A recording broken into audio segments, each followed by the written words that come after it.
Mahigit 20 checkpoint ang inilatag po sa Quezon City bilang bagong-patupad ng Unified Curfew sa NCR. Halos 6 na po ang nahuli na lumabag sa curfew at iba pang health protocols. At live mula sa Quezon City, may unang balita si James Agustin. James?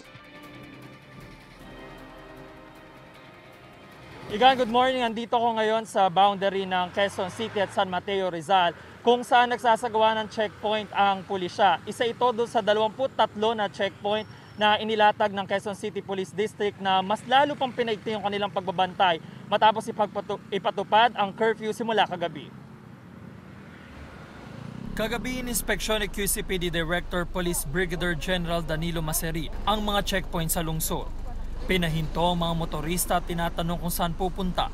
May mga exempted naman sa curfew, tulad ng call center agent na si Israel. Hassle po sa biyahe dahil po mas tumatagal po yung biyahe namin. So tigil po kami ng tigil dahil sa checkpoint.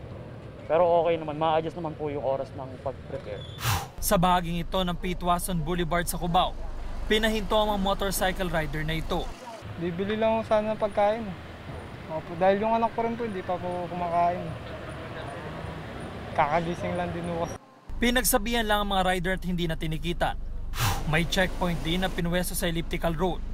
Kabilang mga ito sa 23 checkpoint na sabay-sabay na sinasagawa ng pulisya sa Quezon City pala.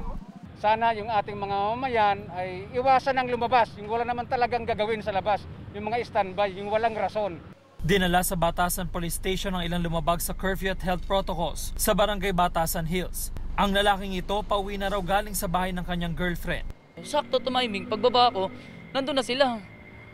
Andun na sila mismo kaya wala na akong magawa. Kaya sabi ko, sige po, kasama na lang po ako. May 30 lumabag sa curfew ang tinikita naman sa Kamuning Police Station.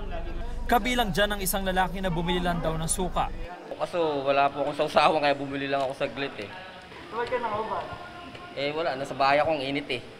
Hinuli rin ang mga nakatambay sa Quezon Avenue kahit 10 oras na ng gabi.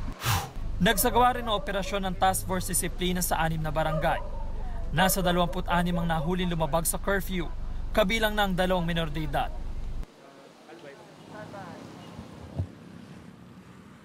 Samantala, Igan, ito ang sitwasyon ngayon dito sa Batasan San Mateo Road. 24 oras po itong checkpoint na ito at pinangungunahan po yan ng District Mobile Force Battalion ng Quezon City Police District. Ito mga sasakyan na nakikita nyo, galing yan sa area ng San Mateo Rizal o di kaya naman Marikina at papunta sa IBP Road dito sa Quezon City. Pinapahinto po yung mga sasakyan, tinitingnan kung yung bang mga nakasuot dyan, nakasuot ba sila ng face mask. Pero yung mga driver naman hindi required na nakasuot ng face shield. Yung mga motorsiklo naman ay dito sa kabilang side, pinapahinto. Ngayon, may paalala tayo sa mga kapuso natin. Ngayon, kaliwat kanan po yung mga checkpoint na sinasagawa ng mga otoridad. Ang isang checkpoint po, kinakailangan yan sa isang well-lighted na lugar. Kahit gabi pa man yan na isasagawa at meron po yan na signage na nakalagay talaga yan ay PNP checkpoint. Nakalagay din doon dapat yung pangalan ng opisyal na nagsasagawa ng checkpoint. Hindi rin maaaring pwedeng pababain yung mga sakay ng sasakyan. Yan po yung mga pinapatupad sa mga checkpoint ng PNP. Ngayon, bahagyan nagkakaroon na ng traffic dito sa boundary na ito dahil nga tinitingnan at ini-inspect yung mga sasakyan na dumaraan dito papasok sa Quezon City. Yan muna unang balita mula rito sa Quezon City. Ako po si James Agustin, buong puso para sa Pilipino.